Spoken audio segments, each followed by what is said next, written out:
Hello there, and happy full moon day. It's October 5th, 1:44 p.m. here Eastern Time, about an hour before the time the full moon peaks, even though it won't be rising into our sky until quite a bit later.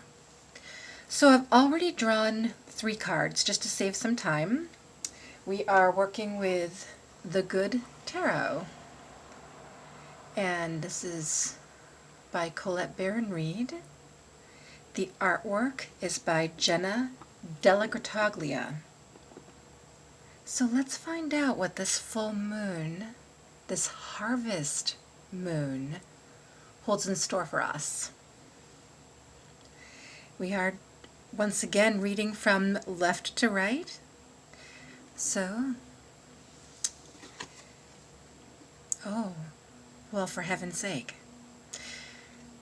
For anyone who watched the October energy reading, the Hermit is one of the cards that came up for October's energy. So let's find out what the Hermit means specifically for this full harvest moon today. And perhaps there would be some notice put to the quiet. There is quiet in the energy today. When the week began, the energy was frenetic, frantic, angry, remorseful. In this day, time, present, there is only quiet. There is stillness, and in this stillness is hope. Oh, wow, okay. I'm really drawn into the 9 on this card. Let me just, I know there's a glare because if I don't have my light on, you can't see the cards properly. But there's the 9. And yes, it's right in the middle of the card, but I don't necessarily typically see it. Sometimes it just seems to not even be there when I look at this card. Today it is striking, and I believe it's because of the numerology of the number 9, which is about endings, completion. And so I just heard cycle. What cycle is completing with this full moon, with this harvest moon? That word just echoed in my head. So the harvest part is important. What does harvest mean for you? What can you harvest at this time of quiet? In quiet, what can be brought forward? What can be released? Because when you stop and think about the harvest, which is reaping, at the same time, there is also a letting go. The harvest moon really signifies the last hurrah, as I just heard, of the harvesting season. So that's an ending, right? The 9, it's an ending. So consider those. There's being pointed to the keys at the top of the card as well. Let me bring this back up again so you can see. There are 1, 2, 3, 4, 5, 6 keys, at least, strung across the top of the card. And so we wonder, can you suppose the keys can offer you entrance into stillness.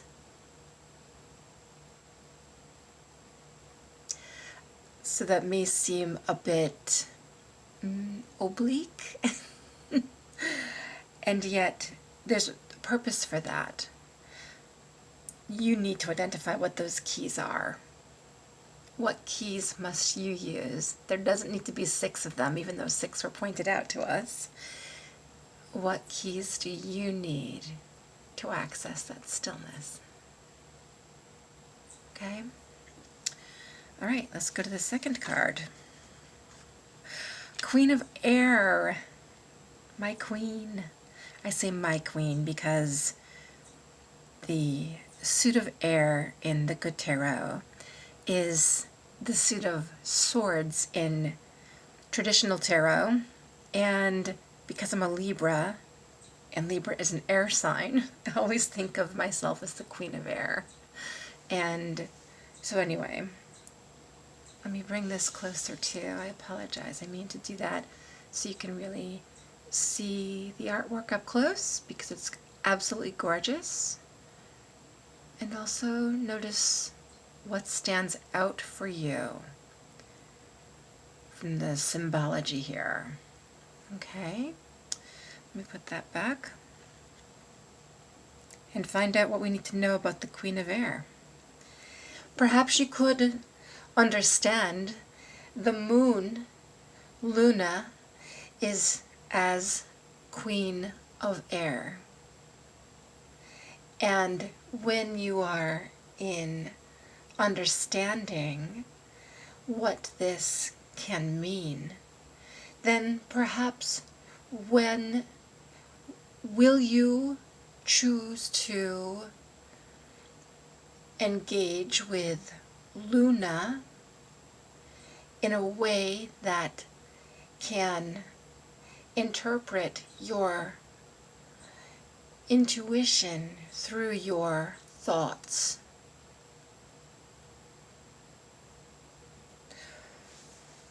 Well, that's really interesting. So yes, the sign of swords, the sign of air, think of it as brainy. Think of it as the brainy suit. And when you think of the brain, of course, well, here I'm using the word think.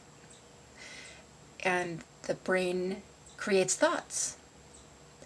The thing is, our intuition doesn't come from our brain. Our intuition comes from, well, through our soul star chakra, down through our crown chakra, and into our third eye, and also heart and solar plexus chakras. It's the third eye chakra through which we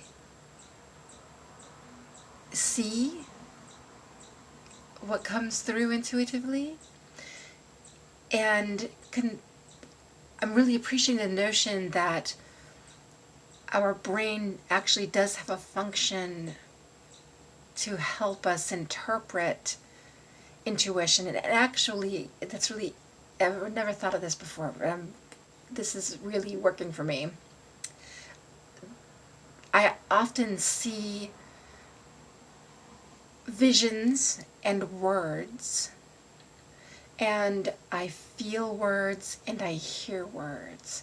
The thing is that the words are always in English, or almost always in English, and it's my brain that brings up those associations based on my humanness, based on what I know. So that's all to say.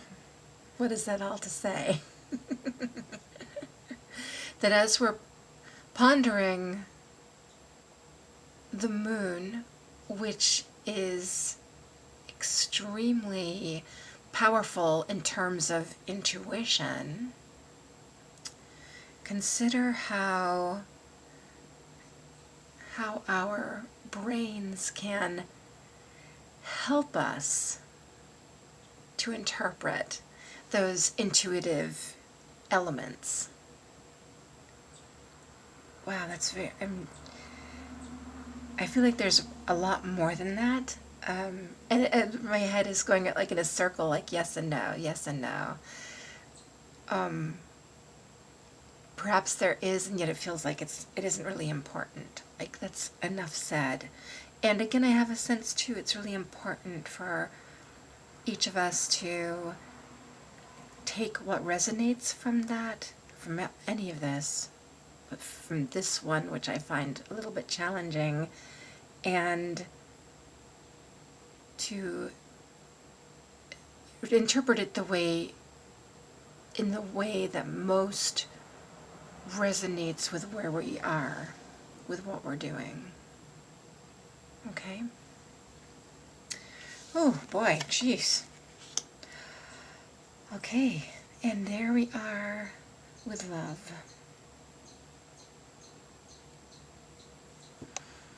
Powerful, powerful stuff here. Bring that up so you can see. I love this interpretation of the love card. It's beautiful. So, I'm hearing this song, What the World Needs Now is Love, Sweet Love. Let's find out more about that, that card. Gosh. And when you are loving, there is no ego. If your love comes with judgment, if your love comes with but, comes with accept, then this is not a representation of love. It is representation of ego. Brain contributes mostly to ego.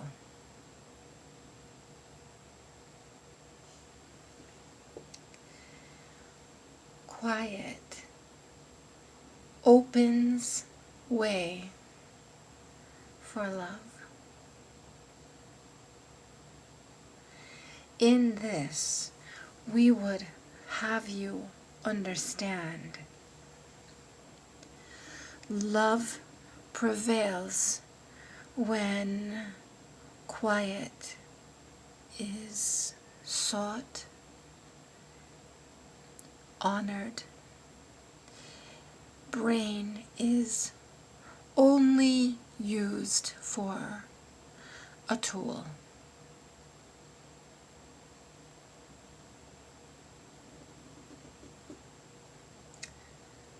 Wow, that's an interesting reading for this full moon. It feels, in some ways, it feels heavy in terms of its importance.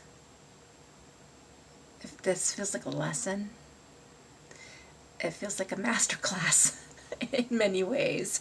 And I would encourage you to seek out your guides, to ask them for more information. Do some journaling around this, whether it's for each card individually, or if there's one card in particular or two cards in particular that stand out for you that feel like they need your attention.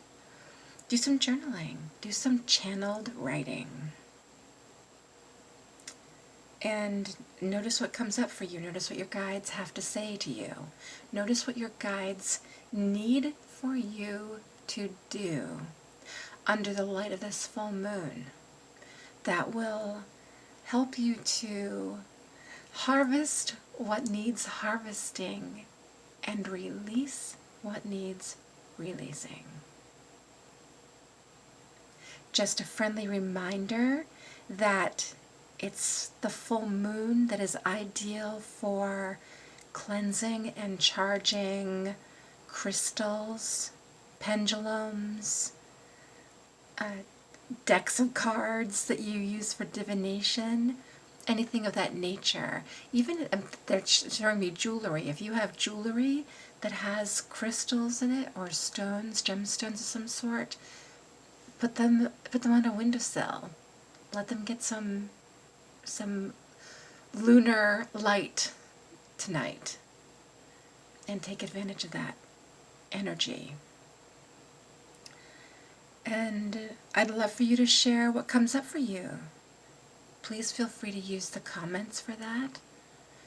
And if you feel like there's stuff coming up for you that you need help with, you're most welcome to purchase a service with me. I will put the link to my website underneath this video. Thank you so much for watching. Happy Harvest Moon. Blessings.